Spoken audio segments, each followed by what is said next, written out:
Po današnji predstavi, ki so jo vrhunsko odigrali ekipa gledališča tukaj v Kranju, smo se z vodstvom gledališča dogovorili, da bi vendarle spregovorili še nekaj besed, morda v nadaljevanju predstave, o dilemah oziroma vsebinah, ki jih ta predstava spodbuja. Tako da nas veseli, da ste se odločili še ostati v dvorani. No, tukaj za omizjem so se mi pa pridružili kot sogovorniki gospa Vlasta Nussdorfer, varuhinja človekovih pravic, gospa Janja Roblek, sodnica, predsednica sodišča v Kranju, izredni zaslužni profesor dr. Peter Umek, forenzični psiholog, sicer redni profesor kriminalistične psihologije, polkovnik Blaž Pavlin, odgovoren za nadzor zračnega prostora iz zraka v Sloveniji, skratka oseba, ki pozna vse tisto, kar se je dogajalo tudi v igri, in pa kolega Martin Koželj, ki je odgovoren za varnost v Nogometni zvezi Slovenije, torej pozna vse tisto, kar se tiče štadionov in varnosti na množičnih prireditvah. Torej, jaz sem Iztok Podbregar in sem bil zaprošen, da bi moderiral tole okroglo mizo. Vsekakor bom zelo vesel, če se boste odločili oziroma boste začutili, da bi radi tudi vi sodelovali s kakšnim vprašanjem, komentarjem, tudi to priložnost boste seveda dobili. Torej, če bi začeli, gospa Vlasta, morda z vami, kako je terorizem kot fenomen zadnjih desetletij posegel v človeško življenje vsak dan, v zasebnost? Kako vi gledate na to področje? Hvala lepa in lep pozdrav v to dvorano. Dovolite, da preden odgovorim na to vprašanje, ki je zagotovo zelo zanimivo, povem, da sem že drugič na tej predstavi in vedno pravzaprav z navdušenjem gledam predstavo. Včasih veste, sem se kot tožilka srečevala, ne s takimi primeri k sreči, vendar s tako zasedbo in moram reči, da po dolgem času z veseljem lahko rečem, da je bila tožilka odlična. To sicer nič ne vidim, da sedi v dvorani. Seveda, v dvomu se vedno oprosti in tudi prav je tako in vedno je potrebno spoštovati voljo tukaj, pravimo, sodišča. Vendar včasih sem bila kar nesrečna, ko sem bila sama na začetku poti in so vedno izbrali najboljše igralce in najlepše, da so bili odvetniki. In seveda je potem publika, ne glede, a si gledal preko televizije ali kjerkoli druge, takoj simpatizirala in oprostila ravno za to, tudi čeprav krivega.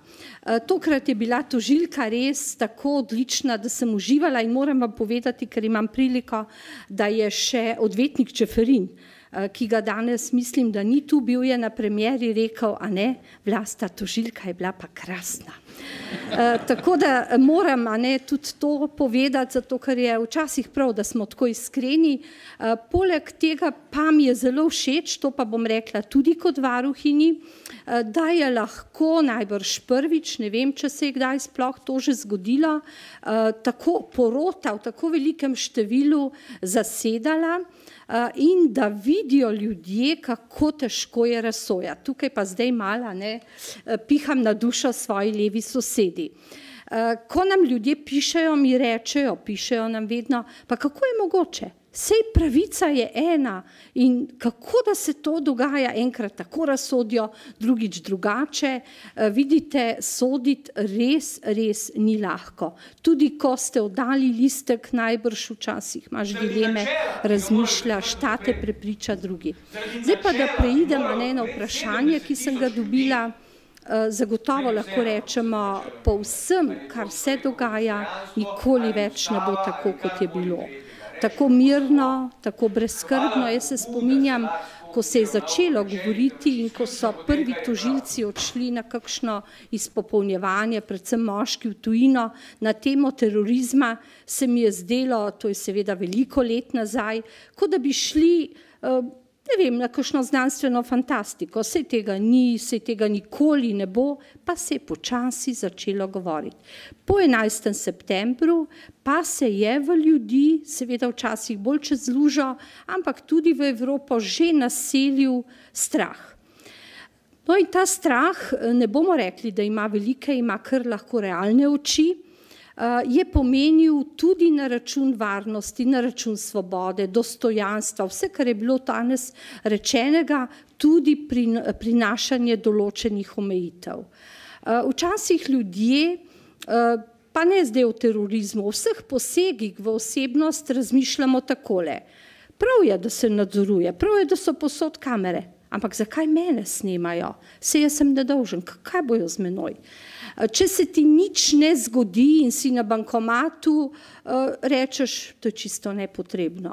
Če bi te kdo ukradel, bi si zelo želel, da bi imeli posnetek policisti, sploh pa, da bi kamera delovala in da bi ga lahko sodišče uporabilo, kajti zgodi se tudi, da to ne deluje.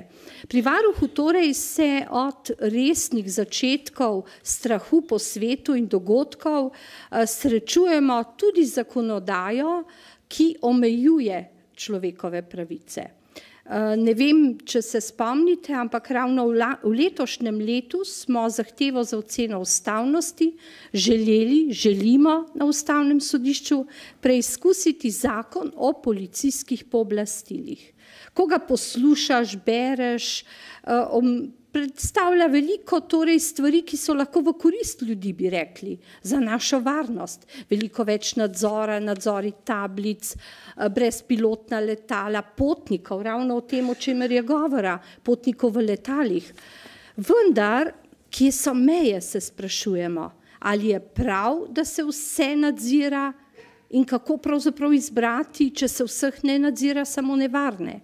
In zato se mi zdi, da je v teh časih res težava v tem, da razmišljamo, kako ohraniti težko pridobljene pravice. Vsi bi bili radi svobodni in varni. Po drugi strani pa, kako bomo svobodni in varni, če nas nihče ne bo ščitil. Pomislila sem recimo na to, kako pravijo ljudje, vsi rečemo, pa kje je policija? Nikjer je ni. Poglejte, ta vozi hitro, ta je to naredil. Če bi na neki ulici ali vaši poti, recimo do Ljubljane, pa ene 3-4 patrulje videli ob cesti, kaj razmišljamo? Nekaj narobe, kaj se dogaja? V nevarnosti smo. Zato se mi zdi, da so to posebni časi za preizkus tega, kar mislimo mi, kar misli država, da bi poskrbela za našo varnost in kje so meje. Mene recimo zelo zanima odločitev Ustavnega sodišča, ne glede na to, kakšna bo. Varuh odide pred Ustavno sodišče tudi zato, da za državljane razčisti, kje so meje varnosti. Ali je prav, da policija tako močno posega na vsa področja, koliko časa naj hrani vse to, kar pridobi, ali smo vsi potencialno nevarni. Terorizem, kot kažejo podatki, pri tem seveda tudi naša obveščenost, je danes drugačna kot nekoč. Danes v hipu zveš, da se je nekaj zgodilo v Parizu in te je že strah v Ljubljani ali v Kranju. Hvala. Ja, hvala za enkrat. No, jaz sem zelo vesel, da je profesor Umek z nami. Ne samo zaradi tega, ker je vrhunski strokovnjak na področju psihologije, ki sem jo že omenil, ampak zaradi tega, ker je človek, ki ima osebne izkušnje kot pogajalec z potencialnimi storilci določenih kaznivih dejanj. Več ur je recimo pred leti preživel za človekom, ki se je želel razstreliti, pa ga je potem uspel celo prepričati, da to naj ne naredi. Zato mislim, da morda za začetek bi bilo zelo najbolje, če bi nam morda poskušal opisati, kakšen je ta psihosocialni profil potencialnega terorista, recimo. Ker zdaj recimo se zgodi, da gledamo okrog sebe, nekateri mogoče bolj obremenjeno, in kar prepoznavamo teroriste in obsodimo koga prehitro. Morda nekaj besed o tem. Ja, ne prav. Ja, dober večer tudi v mojem imenu. Če bi res hotel, ali pa če bi vedel odgovor na ta vprašanje, bi bil verjeten zdaj že v Pentagonu. Ja. Torej, to je zelo težko reči in problem je v tem, da pravzaprav ne vemo, kdo je nevaren. Jaz sem se s profiliranjem kar nekaj ukvarjal, ne sicer s teroristi, ampak z ljudmi, ki so storili, torej neznanimi storilci hudih kaznivih dejanj in moram reči, da so bili te profili razmeroma ustrezni in so vsaj posredno pomagali policistom oziroma kriminalistom razrešiti primer. No, ampak ko predavam študentom, vedno rečem, profiliranje je seveda neka pomoč, samo pomoč, da narediš dober profil, moraš imeti kar veliko teoretičnega znanja, kar nekaj praktičnih izkušenj in predvsem veliko sreče, da narediš dober profil. Lahko ga popolnoma zavoziš. Ja, zanimali so me tudi te pohodi fantov, predvsem v šolah, torej streljanje na šolah. V Združenih državah Amerike je tega bilo v preteklosti kar veliko, no, pa tudi Evropa ni imuna na to. Naprimer, če se spomnimo Finske, pa Nemčije, Finci so bili popolnoma presenečeni, da se jim je to zgodilo. Mene večkrat vprašajo, se to lahko zgodi tudi pri nas? Lahko se zgodi tudi pri nas. Nismo imuni na to.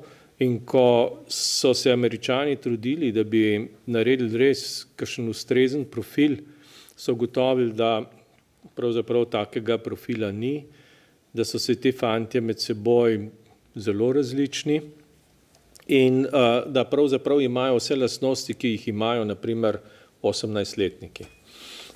To je težko.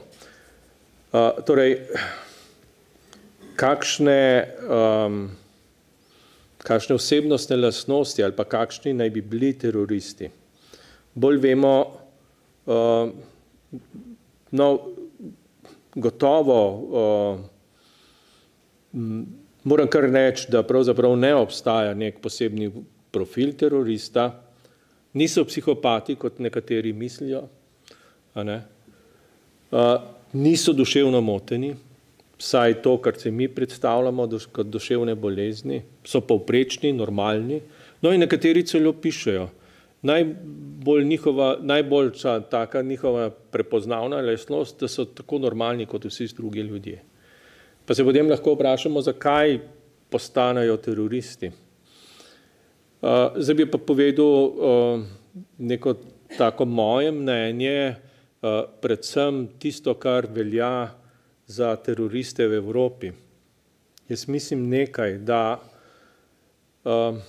moja hčera je študirala francoščino in študirala je tudi v Parizu in me je peljala v predmestja Pariza in sem bil začuden pravzaprav, kaj se tam dogaja, kdo so tam, to so ljudje iz Tunizije, Afrike, razmere so nemogoče in tudi fantje, ki so se rodili tam, nekako čutijo, torej, ki so se rodili v Franciji, nekako ne pridobijo francoske identitete.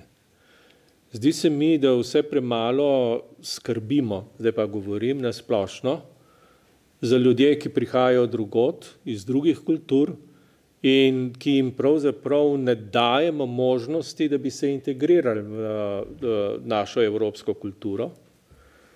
In te ljudje potem nekako dobijo občutke manj vrednosti, sovraštva, čutijo pravzaprav, da so zapostavljeni. In potem se nekako postavijo. In iz normalnih fantov ali pa fantov, ki imajo neke ambicije, ki jih pa ne morejo doseči, pa jih želijo, potem postanejo lahko teroristi. Nevarno je, ko se začnejo združevati, ko jih dobijo, naprimer, verski voditelji, ne, pa se prej te fantje niso zanimali, Bog ve kaj, za islam ali pa kaj drugega, ne, vendar jim je to potem izgovor za njihovo akcijo. No, jaz mislim, da je to ta problem. In zdaj pa pravzaprav, če mislimo, da policija ali pa varnostno-obveščevalne službe lahko nadzirajo vse to, se pravzaprav motimo. Tega je grozno veliko in največkrat potem odkrijejo, ne, da imajo podatke o nekom, ko je že storil teroristične dejanje, da je bil v določenih združbah in tako naprej. Torej, tu se mi zdi kar velik problem. No, John Horgan pa je le napisal, kdo lahko postane terorist, tisti, ki začuti, da samo preko politične angažiranosti ne bo dosegal tistega, kar želi, tisti, ki se identificira s tistimi, ki se zaznavajo kot žrtve, čutijo, da se morajo podati v akcijo, verjamejo, da nasilje ni nemoralno dejanje in predvsem je tole, meni se zdi to, kar je en glavni pokazatelj, da ga podpirajo prijatelji in pa družina, no, poleg tega pa verjetno imajo še nekaj apostolovskega duha v sebi, no, in to vse potem nanese tisto, da lahko storijo teroristično dejanje brez kakršnekoli slabe vesti. Hvala lepa. Gospa Janja, vas bi pa prosil, če bi lahko morda opisala, kako kazenska zakonodaja urejuje v Republiki Sloveniji preganjanje področje terorizma. So kakšne praktične izkušnje glede na to, da je percepcija v slovenski javnosti, da tega terorizma praktično nekako odmaknjen od nas, ne? Kljub temu, da čutimo, da se lahko tudi pri nas kaj takega zgodi. Ja, hvala lepa za besedo. Najprej bom tudi jaz izkoristila in čestitala ansamblu za odlično predstavo. In če drugega ne, predstavili so tudi en lep pogled, kako približno izgleda sploh na sodišču, čeprav ni pri nas tako, kot je tukaj predstavljeno, vendarle gre za dramo iz drugega pravnega okolja, iz Nemčije, ampak je pa vsaj precej podobno. Čeprav seveda mi imamo prisednike, se pravi porotnike, ki sedijo v senatu, tako kot sedaj mi, tukaj penalisti, tukaj v drami pa se pač pokaže, kot da je porota vse gledalstvo, ampak vendarle občutek, kaj pomeni soditi, se pa tudi na takšni predstavi dobi. Naša kazenska zakonodaja definira terorizem kot enega od najhujših kaznivih dejanj, določa jih Kazenski zakonik Republike Slovenije v 108. členu. Umeščeno je v tisti del, kjer so definirana najhujša kazniva dejanja, kot so genocid, vojna, hudodelstva, tudi terorizem in potem tudi še financiranje terorizma in druga sorodna kazniva dejanja, tudi novačenje in podobno.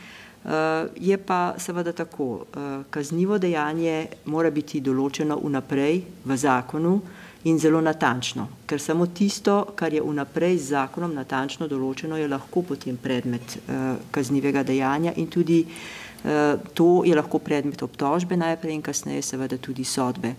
Tako da zakon precej natančno določa, katera so tista ravnanja, ki pomenijo terorizem.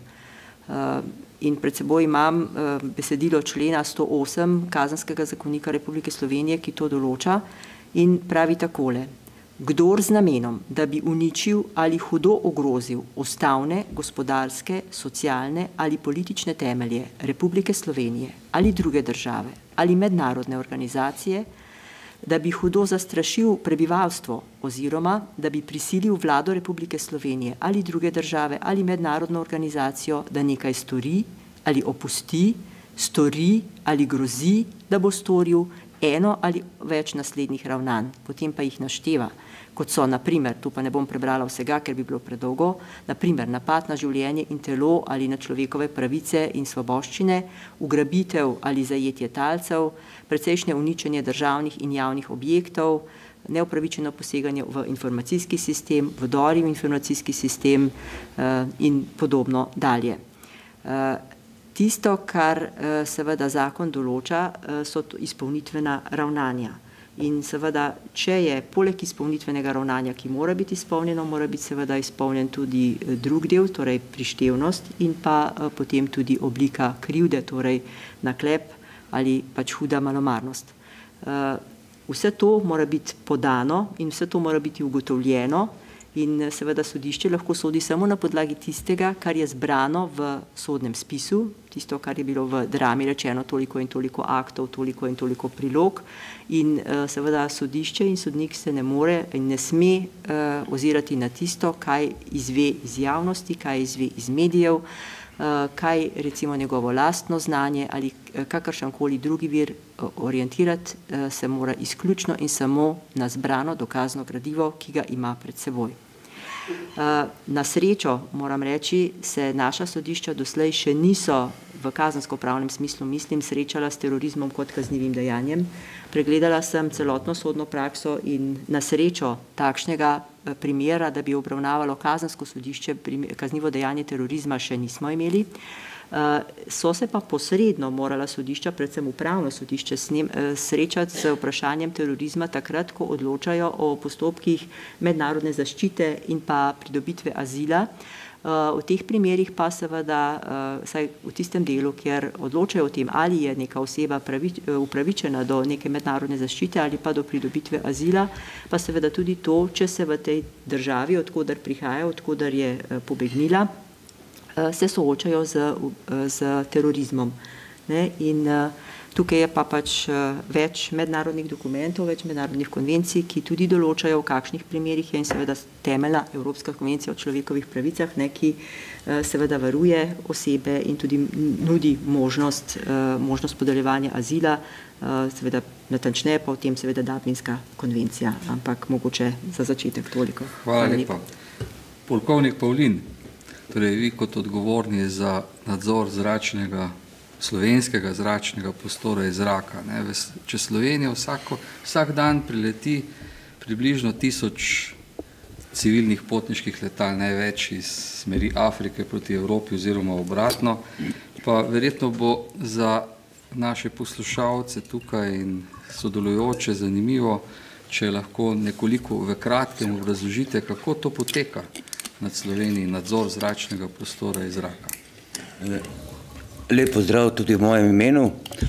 Poglejte, to se pravi, naš nadzor zračnega prostora je opredeljen ali pa v stvari urejen podobno, kot ste to videli v predstavi. Pomeni, to se pravi, Slovenske vojski to nalogo delujete dva zakona, to je zakon o letalstvu, ki opredeljuje, kaj je kršitev zračnega prostora in kako je potrebno ukrepati in ki nalaga vladi, da predpiše ukrepe za izvedbo varovanja.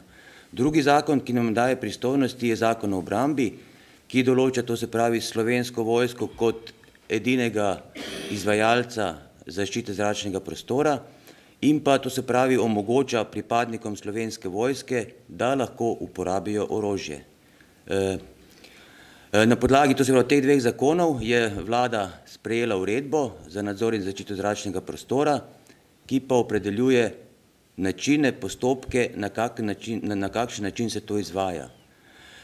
Ne rabi vas skrbeti, to se pravi, tudi kot v primeru Nemčije, to se pravi, za uporabo sile nad civilnim zrakoplovom je v pristojnosti osebe, ki pooblasti vlada in zdaj v danem trenutku, to je sedaj je to minister ali pa ministrica za obrambo.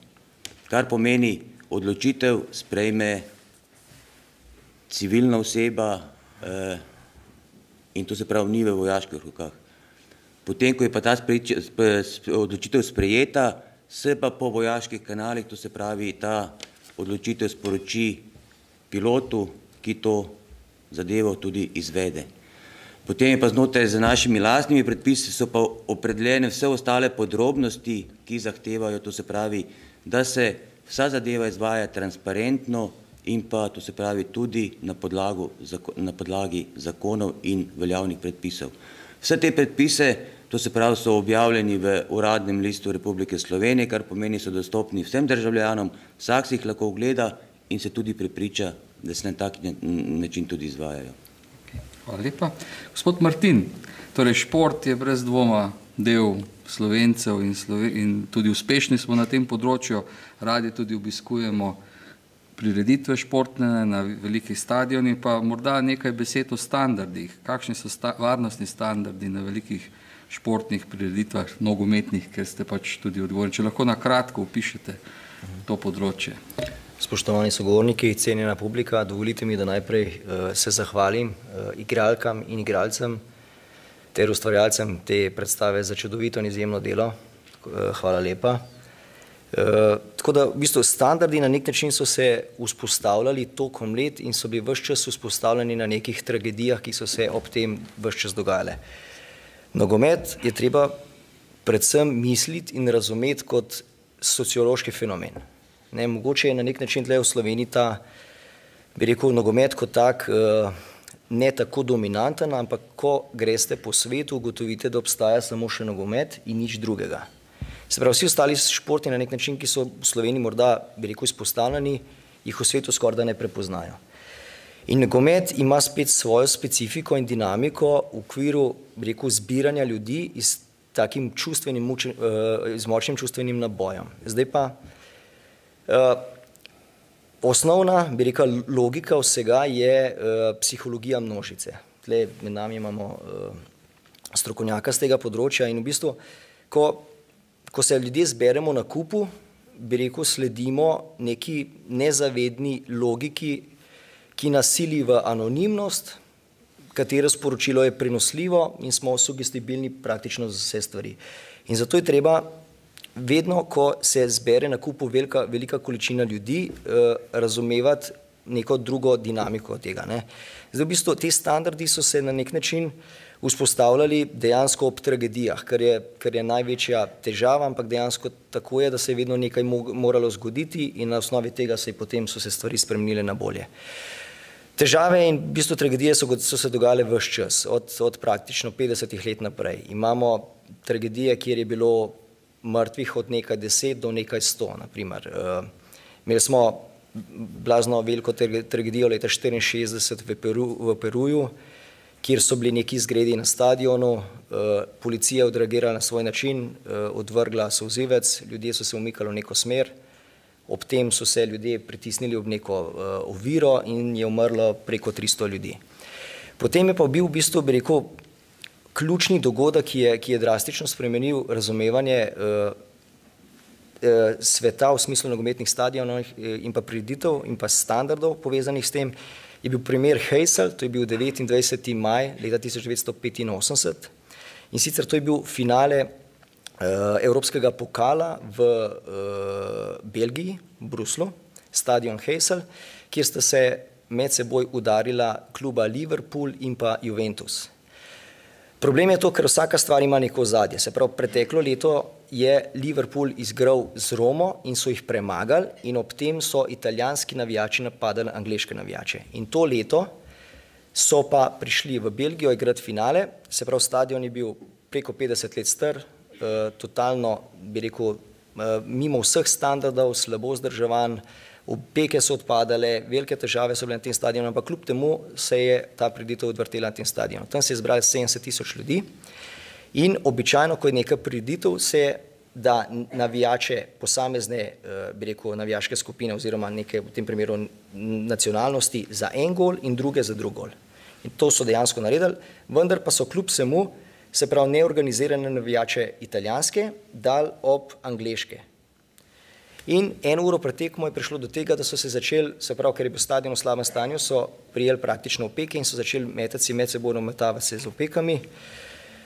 Velike, se pravi, tle so se, Italijani so se ob tem, seveda, ker so na njih letele opeke, so se začeli umikati, umikali so se ob zid, zid je bil slab, zid se je podaril, ljudje so v bistvu bili stisnjeni, so padli, preko tega zidu, mrtvih je bilo 39 ljudi, preko 600 ljudi je bilo ranjenih in se pravi, nogometna tekma se je kljub temu kasneje še vedno naprej odigrala. Ob tem, ko se je to zgodilo, so ti organizirani navijači od Italijanov začeli, se pravi, braniti te navijači, ki so bili na tej strani in so se spopadali s policijo. In v bistvu ta neka logika nogometa je zelo posebna, ne? In v bistvu zaradi tega so se ves čas se poskušamo prilagoditi temu.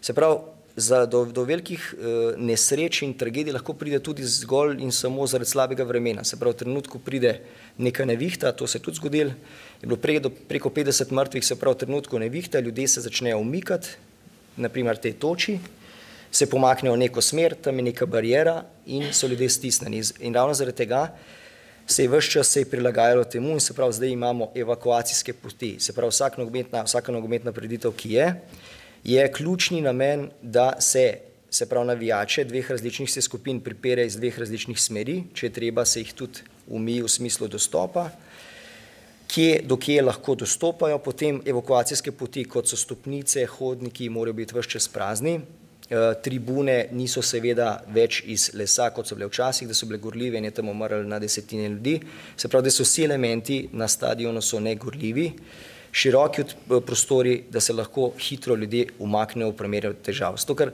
največja težava, ki je, se pravi, naprimer, če ste bili pozorni, se pravi, letos v Turinu je bilo na trgu zbranih 30 000 ljudi in so gledali finale Lige prvakov med Juventusom in pa Real Madridom. In ob tem, ko je nekdo odvrgel baklo in je zavpil bomba, je prišlo do stampeda, se pravi 30 000 ljudi, v 5 sekundah je bilo ranjeno 1500 ljudi in ena ženska je umrla.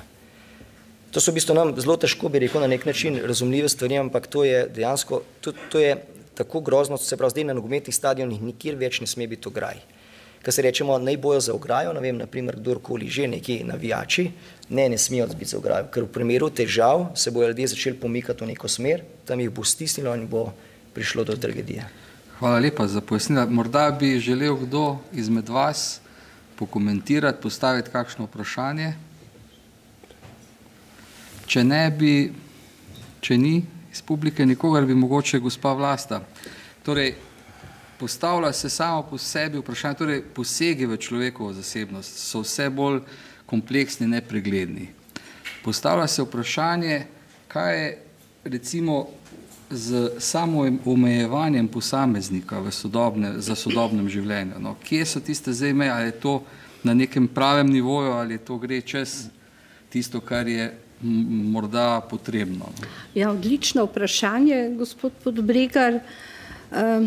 Razmišljamo lahko o marsičem. Kot veste, v zadnjih časih se je pogosto postavljalo vprašanje, kam je še varno potovati. Po dogodkih v Egiptu, sami veste, ali bodo še hoteli dobili goste.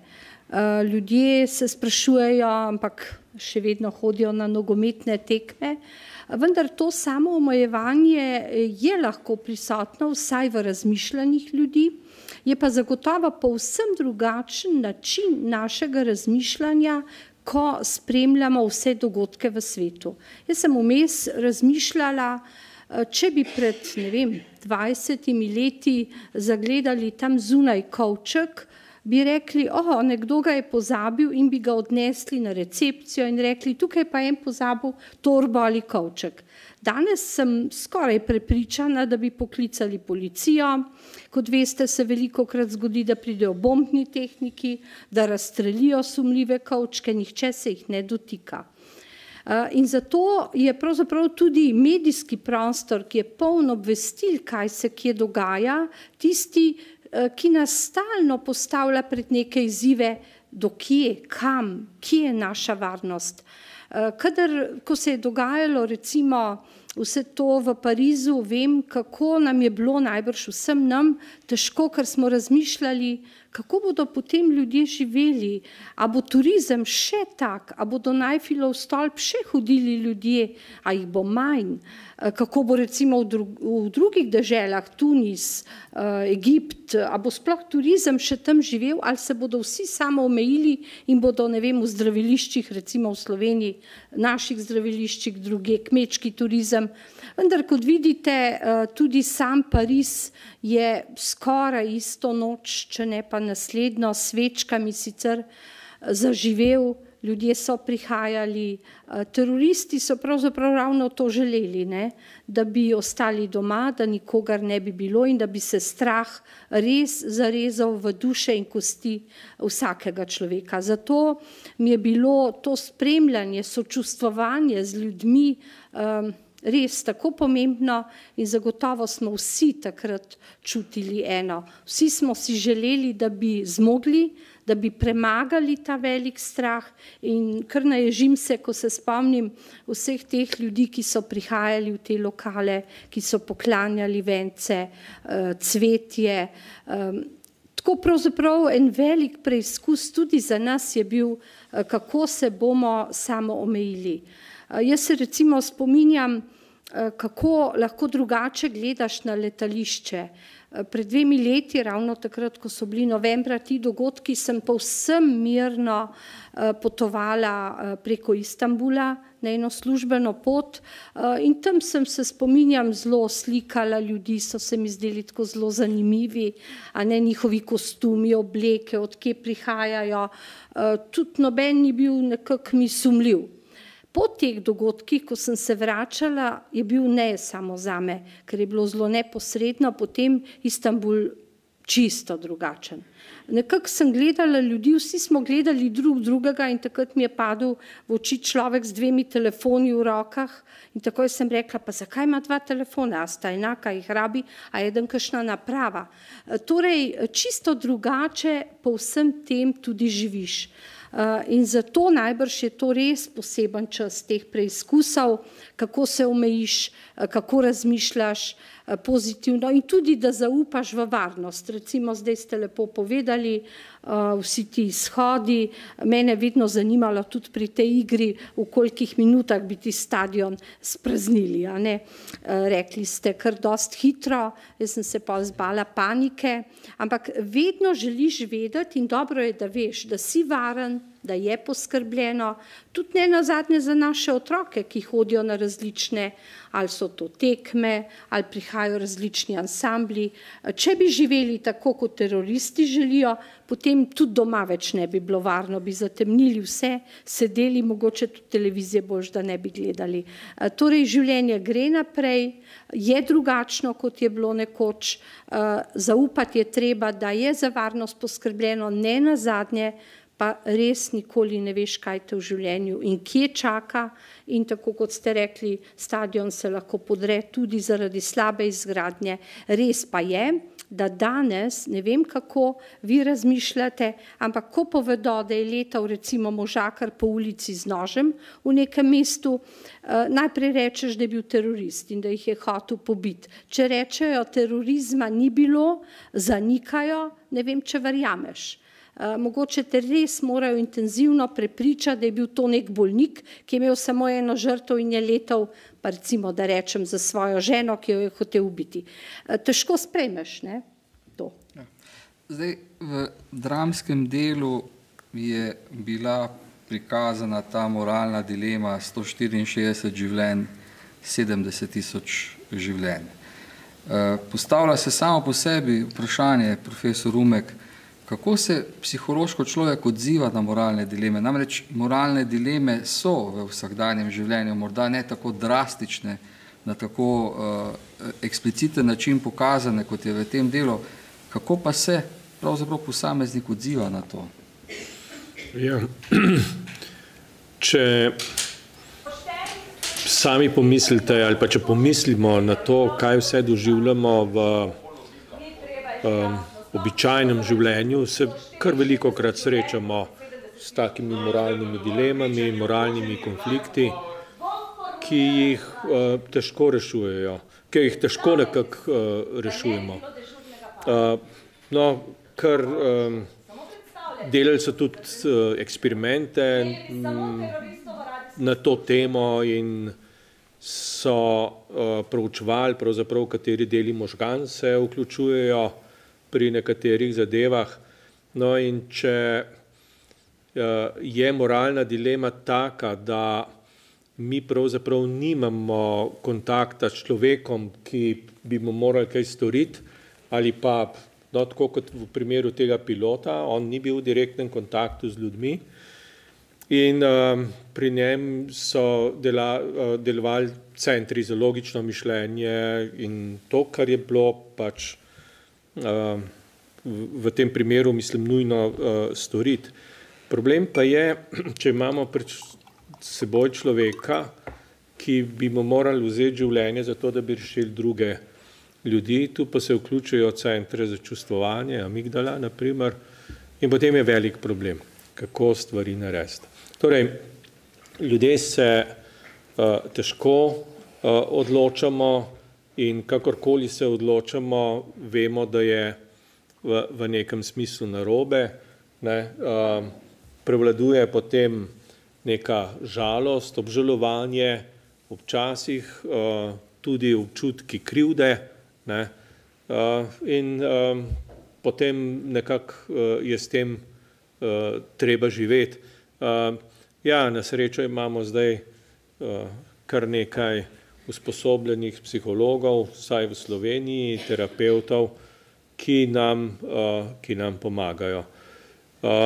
Kot vem, pa je teh ljudi premalo.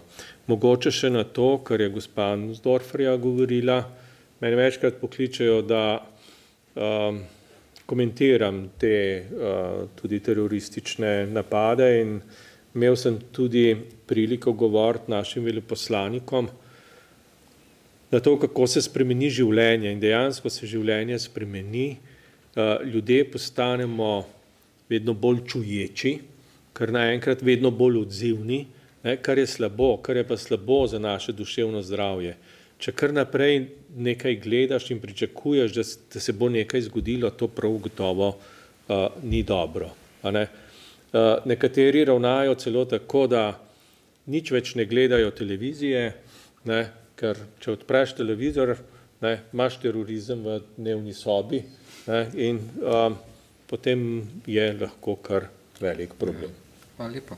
Gospa Janja, moralne dileme in sojenje so kakšne posebne probleme? Vem, da je vprašanje zahtevno, da je težko povedati, ampak je tle kakšna posebnost pri sojenju moralnih dilem ali gre v bistvu za klasifikacijo kaznivih dejanj po zakoniku? Lahko sem en stavek povem. Ja. Jaz sem proučeval stres pri sodnikih. In moram reči, ampak jaz ne bi bil sodnik. Moram reči, zato ker se res srečujejo velikokrat s tem dilemami, ne? Ali razumeti človeško plat ali upoštevati zakon. Kaj se zgodi, če sem jaz proti smrtni kazni, dobro, pri nas jo imamo, ne, v skrajnem primeru, ali nimamo, ne? Dosmrtno, ja. Ne? Pa sem prepričan, da ne bo nič pomagala temu človeku, ki je storil hud zločin. Kaj storiti? Prosim.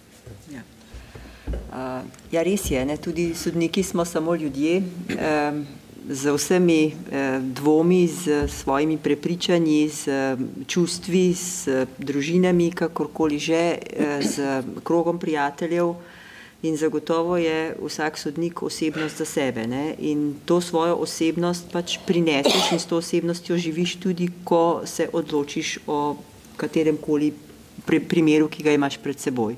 In seveda je, tako kot pravi profesor Umek, drži, on je pripravil na našo prošnjo eno raziskavo v zvezi s stresom pri sodnikih, ne, in dejansko je ugotovil, da tudi proti našim pričakovanjem, ne, da je ta stres izjemno visok.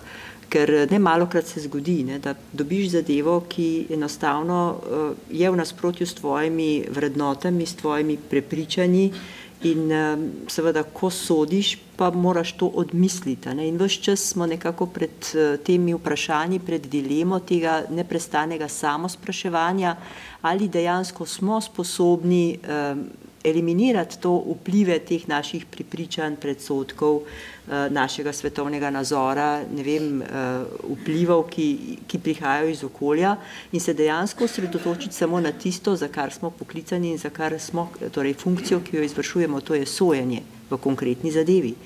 In seveda noben sodnik ni človek brez vonja, okusa, brez nekih pač svojih vrednot, ki jih ima.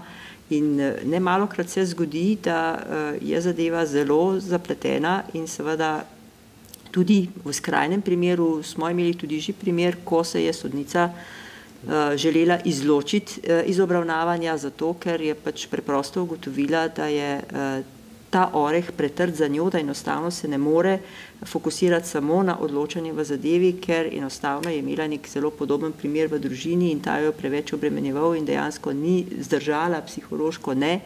In v tem primeru ji je bilo tudi ugodeno, čeprav je to izjemno redko, da gre iz tega razloga za izločitev iz obravnavanja po tisti 6. točki, da pač ne bo mogel sodnik v bistvu soditi nepristransko, ker mi imamo poleg zakonskih določil seveda tudi kodeks sodniške etike in ta kodeks naj bi bil zbir najpomembnejših načel in najpomembnejši sta seveda neodvisnost in nepristranskost in prav ta nepristranskost, ki se deli nekje na subjektivno, torej tvoj subjektiven odnos do predmeta, do zadeve in seveda tudi na objektivno nepristranskost, se pravi na videz nepristranskosti, se pravi ne samo, da moraš razsoditi pravično, nepristransko, ampak mora biti tudi navzven videno tako, kot da sodiš nepristransko, ker če tega ni, potem ne more biti na drugi strani in logično je zaupanja javnosti in tudi ne zaupanja v odločitev, da jo je pač sprejelo neko neodvisno, nepristransko sodišče. In to je tista dilema, ki je ves čas prisotna in seveda, ki mora biti in ki nam tudi nalaga nam, kot sodnikom, dolžnost, torej to samo spraševanje. Ves čas, ali sem sposoben eliminirati vse te subjektivne in objektivne vplive in zagotoviti, da bo moje sojenje ne samo navzven, torej brez mojih predsodkov, ampak da bo tudi navzven vidno kot nepristransko in s tem pač tudi zaupanja vredno. Hvala. Ste želela dodati? Ja, jaz bi mogoče dodala ravno tukaj, kako ste doživeli, ali pa bi bilo zanimivo gospoda Veselka vprašati, kako je on doživel to svojo vlogo, ki je samo prebral razsodbo ljudstva. Zdaj, ti si glavni in razsodiš, vendar so odločili drugi. Zdaj, a bi se strinjal, a bi enako, ne bi enako. Ravno tako si tudi tožilci, odvetniki, tudi ti, vsak udeleženec postopka nosi neko svojo težo. Ne vem, če ste gledali film Hudičev odvetnik, tudi vloga odvetnika je lahko zelo, zelo težka. Ni nujno, da se pravzaprav igra to svojo vlogo za klienta, ni nujno, da mu je lahko živeti na ta način. Tožilka sem bila sama, zato mogoče lahko povem, da si morda ni ti potrebno pač tako kot za denar, ko delaš kot odvetnik in moraš klienta sprijeti, tam pravzaprav se odločiš lahko, da umakneš obtožbo, da je oprostilna sodba. Ne nazadnje pa res rečeš, jaz sem svoje naredil, sedaj pa na sodišču. In morda, če bi več Slovencev videlo to dramo in pravzaprav zelo veliko, bi lahko tudi morda doživeli, jaz sem malo poslušala zadnjič ljudi zunaj in so govorili, težko je soditi, Marija, ko sem poslušal tega, je bilo tako, sej mal ima ta prav, mal ima on. Ne vem, pravzaprav vsak mal, ampak pol tem prepriča. In mogoče bi potem lažje razumeli, kako lahko tudi drugostopenjsko sodišče drugače odloči. Zdaj pa letijo kritike, kot da bi bil skorumpiran, ali pa ne bi poznal prava, ali pa da bi za nalašč tako razsodil. In nam pišejo, kako je možno. Poglejte, sodnik je, izpit ima, pa je odločil tako, višje drugače, ali vrhovno, ali pa celo ustavno. Res je, prav je, da je več stopenj in jaz mislim, da je najpomembnejše za pravno varnost ljudi, da gre lahko, če se nekdo ne strinja, preko več pravnih sredstev, to je neka garancija, da potem pač pravnomočno je treba sprejeti, pa čeprav ljudje tudi težko to sprejmejo. Tako da mogoče je to tudi en tak preizkus za ljudi, da si v stalni presi, ko boš moral tisti listek na koncu dati, nisi čist siguran, ali pa bi, pa čeprav je bil ta proces, saj smo videli, se je hitro končal, če ste slišali, kaj bi še vse morali prebrati, koliko je bilo vseh strani in prilog, tako da je težko, te dileme. Hvala lepa. Polkovnik, lepo ste nam opisal postopek, kako poteka, recimo, če bi prišlo do take situacije v slovenskem zračnem prostoru, pa vi menite, da lahko pričakujemo, da bi se v realnem času prenesla odločitev zahteva do ministrice za obrambo v tem primeru kot pooblaščene nazaj do letala v slovenskem prostoru? Hvala za vprašanje. To se pravi, vsaki taki akt se ne zgodi zdaj, pa da se bo zgodil čez 5 minut. Kar pomeni, to se pravi, ker mi kot član zavezništva smo povezani tudi z ostalimi centri, to se pravi članic zaveznic, in te informacije se med centri prenašajo, kar pomeni, čim se opazi neki sumljiv letalo ali pa zrakoplov, ki ne leti skladno z načrtom leta, ki ga mora oddati vsako letalo, to se pravi, ki nima radijske zveze, to se pravi, vsako letalo vzdržuje stalno radijsko zvezo z kontrolami zračnega prometa, potem, ko odstopa od začrtanih smeri, kar pomeni, da spreminja smer levo-desno, to je tretji indicij, četrti indicij, ko začne, to se pravi, namensko zgubljati višino, kar pomeni, da še vedno imamo nekaj časa, to se pravi, da spremljamo cilj in takoj, naprimer, ko se opazi nenormalno obnašanje letala, se sproži postopek obveščanja, kar pomeni, da se ministrica ne obvešča v zadnjih 5 minut, ampak takoj, ko se opazi tako letalo, se ministrico seznani z informacijami in da je dosegljivo, to se pravi, naslednjih pol ure na telefonu po potrebi, če je potrebno. Druga zadeva je pa tudi, to se pravi, da so naša letala v 15-minutni pripravljenosti, kar pomeni, to se pravi, da morajo v 15 minutah od momenta, od signala, ko so alarmirana, da poletijo. Ampak letala ni potrebno, da so alarmirana šele, to se pravi, ko ministrica zadevo odobri, letala se lahko alarmirajo takoj, ko se pojavi, sumljivi cilj v zračnem prostoru. To se pravi, prvi ukrep, ki ga bo sprejelo, prestrežniško letalo, je, da izvede vizualno identifikacijo. To se pravi, da določi, pride do letala in da vidi, to se pravi, oznake letala, kateri tip letala je, in to je prva stvar. Potem, to se pravi, naslednja stvar je komuniciranje z letalom. To se pravi, na podlagi, predpisov, ki jih je določila Mednarodna organizacija za civilno letalstvo, to se pravi, vsi piloti, ki letijo na civilnih letalah, morajo poznati način, če ga prestreže vojaško letalo in ko začne z njim komunicirati, to se pravi, prvi znak je mahanje s krila na krilo, to se pravi, in pilot prestreženega letala mora odgovoriti isto z mahanjem, da je razumel, to se pravi, in da ga vidi. In potem, to se pravi, se z smermi levo-desno se določi letalo, to se pravi, a bo zavil levo-desno, v primeri, če ga želimo, to se pravi, privesti na pristanek, to se pravi, prestreznik spusti kolesa, kar pomeni znak prestrežnemu letalu, da, to se pravi, bo pripeljano na pristanek. No, ampak recimo, da imamo kar eksplicitno neko grožnjo. Naslednja stopnja. Recimo, da imamo kar eksplicitno neko grožnjo, podobno kot v tej predstavi, da si že zberejo neko tarčo na našem ozemlju. Kaj bi pa pol? Speljal bi se isti postopek na isti način, ministrica bi bila postavljena pred dejstvo, gledajte, to je, tarča je ta pa ta, potem to se pravi, je pa njena odločitev, kako se bo odločila. Glih to me zanima, kakšne odločitve ima na razpolago. Ona, to se pravi, lahko reče, da se bo uporabil, da se bo to letalo sestrelilo. Ravno tako. Samo to, ravno tako, ona lahko, skladno z uredbo z zakoni, ona lahko to odločitev sprejme. Dejansko ima naš minister možnost, da se streli civilno letalo. Mislim, odredi se strelitev civilnega letala. Zato, ker je minister za obrambo je dobil pooblastilo vlade Republike Slovenije. Naprimer, 90% držav, to se pravi, ima to pooblastilo ima minister za obrambo.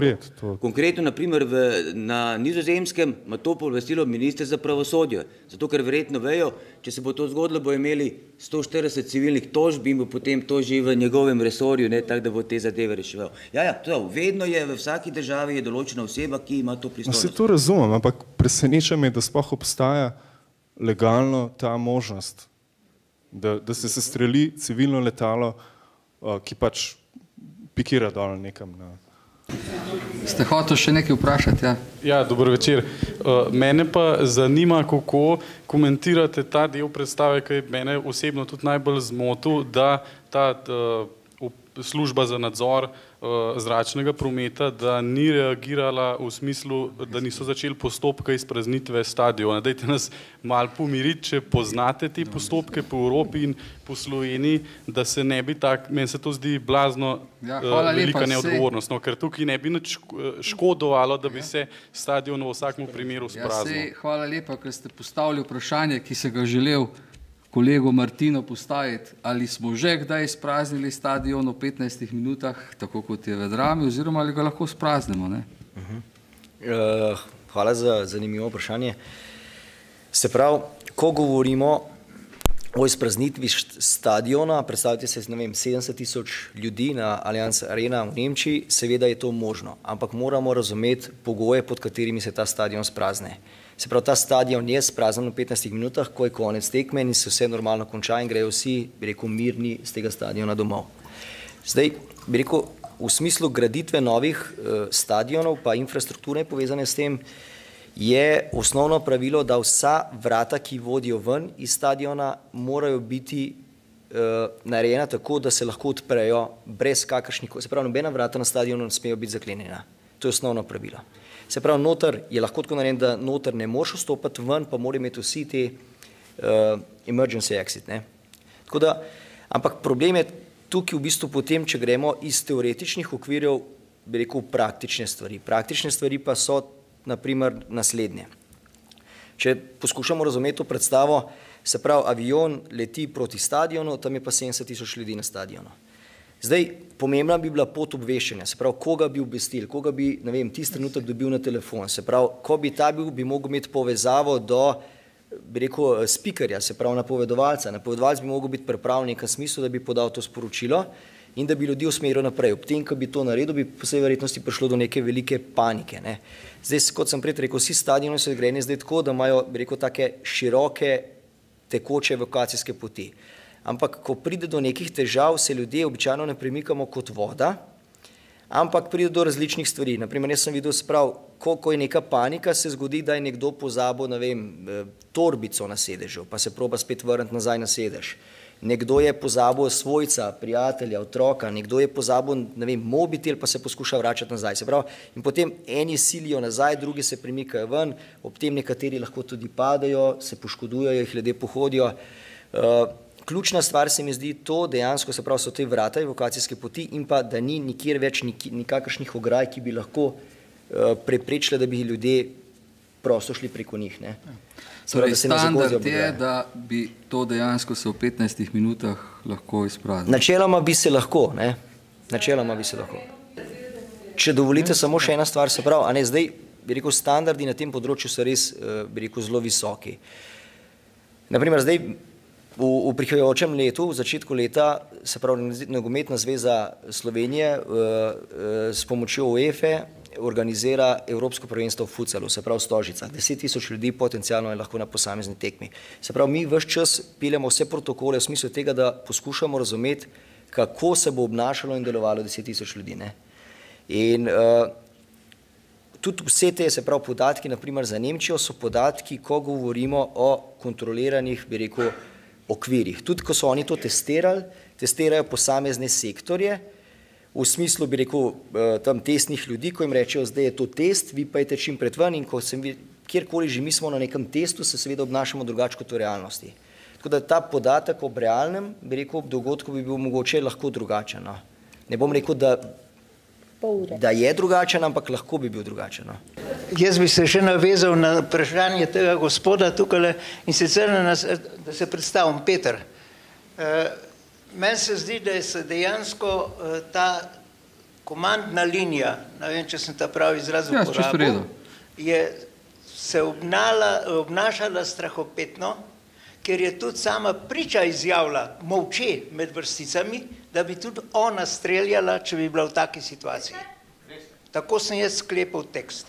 Zdaj pa imam pa še na to eno drugo vprašanje, eno predpostavko, kaj bi se pa zgodilo, če ta pilot ne bi streljal in bi avion padel na štadion. Jaz sem prepričan, da bi tega pilota, ki je žrtev vseh teh slučajev, pa tudi na čelu, o katerih govorila tožilka in tako dalje, bi ga ravno tako v bazi dol pričakala policija, pa bi ga zaprli. Sem prepričan. In še, kar se pa tiče ustavnega sodišča, bi pa prav zanimal me, kako bi ustavni sodniki sklepali, če bi bili kdaj v situaciji, kot je bil ta pilot. Sicer to je pravno vprašanje, strogo pravno vprašanje, nisem pravnik, ampak po logiki me zanima, kako bi se sklepali, ker je tudi tožilka postavila pilotu nekorektno vprašanje. A bi streljal, če bi bila žena pa otrok noter? To je tako nekorektno vprašanje in je pilot se je odlično zmazal, katerikoli odgovor je napačen. Hvala lepa. Torej, če poskušam tudi jaz odgovoriti na to vprašanje, glede na to, da imam izkušnje, videla sva dva, ki sva letela v teh letalih, ki so kontrolirala civilna letala. Pa en še leti. Eden še leti, ne? Eden pa ne več. V glavnem, najprej, torej, rekel bi nekaj, ne? Mi smo odprli nekaj vprašanj, sigurno nimamo odgovore v tem trenutku na vse, ampak poskušali bomo odgovoriti, kar se da odgovoriti, ne? Postopek, standardni postopek je tak, da bi dejansko operativni center za obveščanje po varnostnem načrtu, ki se naredi za vsako prireditev, ne, tudi za te nogometne prireditve, prenesel, da je treba stadion izprazniti odgovornemu za varnost na tisti prireditvi in ta bi potem sprožil te postopke, ki bi dejansko morali nekje v 15 in 20 minutah po teh tehničnih vseh standardih se tudi zgoditi.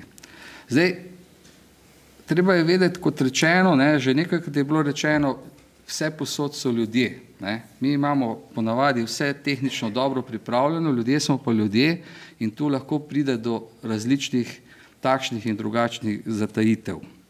Zdaj pa morda bolj konkretno komentar na to, kar je gospod Peter rekel.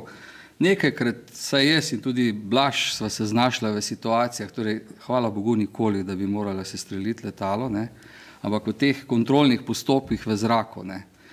Torej govorimo o tem, da na nadzvočnih lovcih sva letela v prejšnjem sistemu in druge, tudi sva nekoliko po Evropi zdaj v tem sistemu leteli na ta način, ampak ne v teh realnih situacijah. Ne.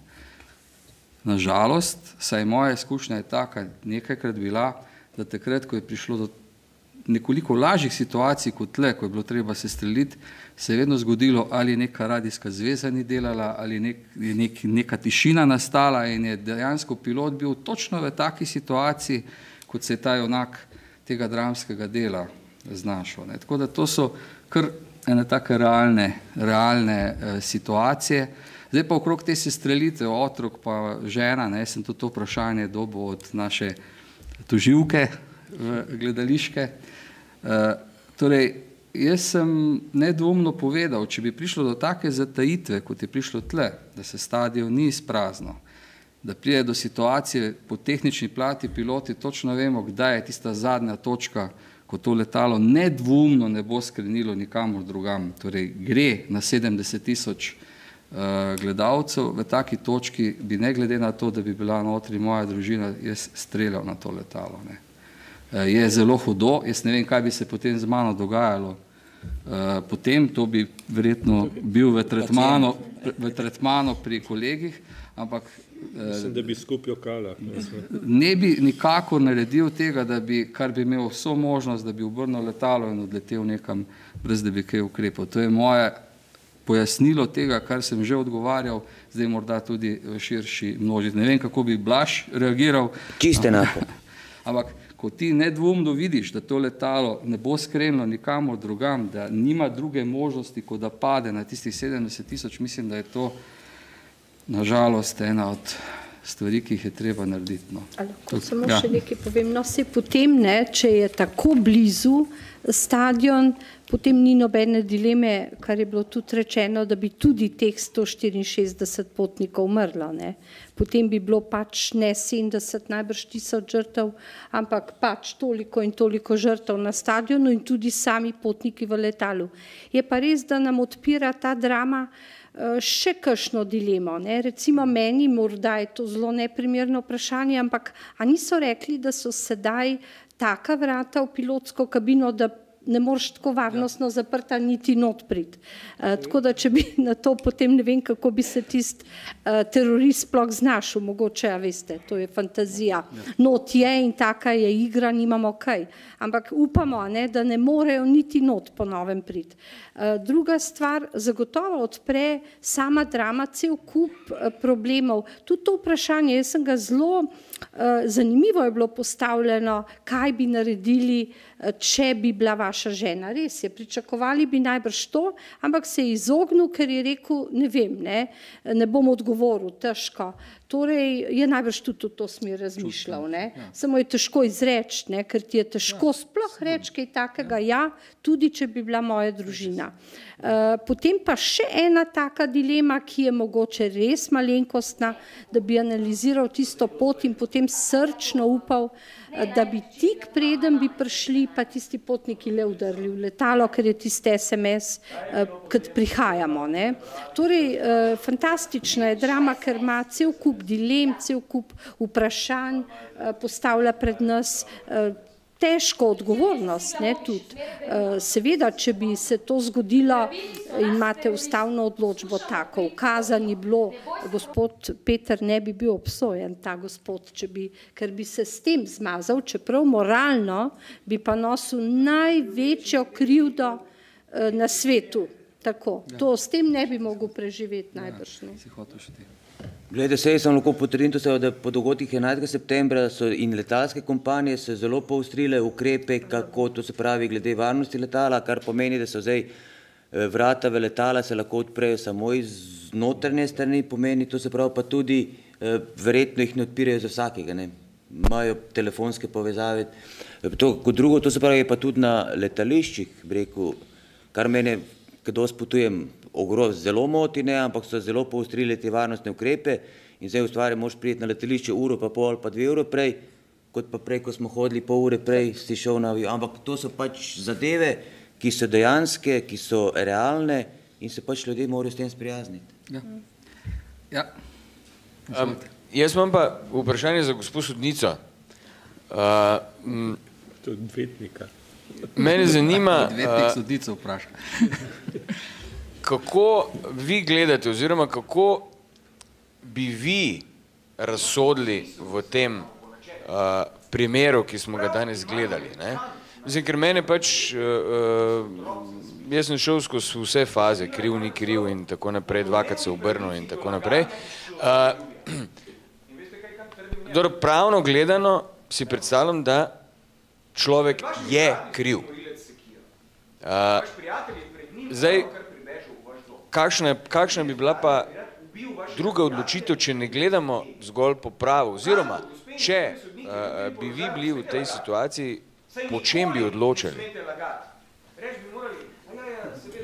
Ja, odločila bi po zakonu in po zbranem dokaznem gradivu. Drugega pač ne morem. Sej, lejte, sodnik se postavlja pred dilemo, ne, dobro, tudi še nekaj moram povedati, ne, sodniki imamo omejitve tudi glede javnega nastopanja in mi odprtih primerov ali pa takšen, kot je, ne smemo komentirati. To je tudi ena izmed dejanskosti, ampak upoštevaje, da gre za fikcijo, da gre za gledališko delo, vam bom nekje predstavila način dela sodnika, ne, oziroma kako prideš do odločitve. Podnati moraš seveda vse tisto, kar je v spisu, ko ti zaslišiš priče in pač presojaš. Tukaj v tem primeru bi bila ključna vprašanja, ne? Njegove osebne odgovornosti. On je dejanje kot takšno priznal. Ne? Dejanje je bilo tako, kot je bilo opisano, ampak zdaj to. Ne? Ali je bil on prisiljen v kakorkoli z dekretom, z odredbo nekoga, ali je bila ta sestrelitev oziroma to dejanje pač njegova lastna svobodna odločitev. Ne? To je v bistvu tukaj pomembno in seveda ali je izločil vse druge možnosti, ki jih je imel prej, kako bi lahko rešil to, da pač mu ne bi bilo treba pritisniti na sprožilec in seveda sestreliti civilnega letala. Ne? Takšen način odločanja je pač v našem konkretnem veljavnem pravnem sistemu. Sodnici, ki ne sme vsega, v dvomu vedno sodišče odloči v korist. In kolikor se ti pojavi, veste, velik dvom, oprostiš, ker je to pot in dubio pro reo pravimo, torej, ko je velik dvom. Poleg tega bi se lahko uporabila tudi, ampak gledajte, to je zgodba, skrajna sila. Zakon pozna na eni strani, kar izključuje odgovornost silobran, kar ni, ampak skrajna sila. Ko pretehtaš, a je še kaj drugega možnega, ne, ni, je torej skrajna sila. Tako da mislim, da bi se končalo kar enako, pa ne glede na to, kakšno vlogo sem odigrala prej, ne, kot tožilka. Prav je, vidite, da se procesuirajo taki postopki tudi zaradi sodne prakse. Na eni strani imaš tožilca, ki ima argumente, če ne more govoriti, obrambo pa tudi. Vi ste tudi zelo lepo odigrali, tudi vloge se mi zdi, da so bile zelo dobro izbrane, ker če bi, vi ste bili malček tako vihravi, ste se obnašali kdaj mal prepotentno, tako da ne bi takoj ljudstvo oprostilo, ampak reče, lej ga tega odvetnika. Odlično ste odigrali, se mi zdi, da če bi se tudi recimo obdolženi jokal, kar se, a veste, veliko obdolžencev bi se v takih primerih zjokalo, strlo. Mi smo videli enega pokončnega človeka, ki je govoril, tako je bilo prav. Tako da se mi zdi, da je odlično ansambel opravil to vlogo, ker je vsak točno vzvišen sodnik, ki je samo razsodil, zapisnikarica prijazna, kadar ne sliši, naredi, da rečejo malo glasneje govorite, priča pride v dilemo, gospa, ki vidimo, tožilka tudi ta stranska, ne, te nimajo take vloge, to so običajno kar priče, zelo lepo piše, ona nam vzbudi pa tisti dvom, joj prehitro je se strelil, zagotovo rečeš, zakaj ni še čisto malo počakal, še malo, čisto na koncu, ko res ne bi, ampak lahko bi pa kdo rekel, je že preblizu stadiona, je zadev pa recimo civilno prebivalstvo, lahko so bili tam, siguran bi vprašali, koliko je bilo hiš, a je bilo naseljeno, če bi se bližal mestu, ja, je tudi katastrofa, ne. Tako da veste, v realnosti bi ta postopek bil hudo kompliciran, bi imeli še vi in gospa tožilka ogromno prič za zaslišati, jo sodnik ne bi kar tako odnesel. Ja. Tako da, lejte, to je sojenje, je pa prav, da se vidi tudi za ljudi to moralno vprašanje, ta terorizem, nevarnost. Meni je bila odlična, se pravim, že drugič sem videla in se enkrat tako dobro so vse izbrali, od igralcev, dilem. Res se mi zdi, da ljudstvo uživa, ne vem, vi bi povedali, no, kako je bilo, ampak ne odhajaš pa čist miren, se mi zdi domov. Te razburi, imaš vprašanja.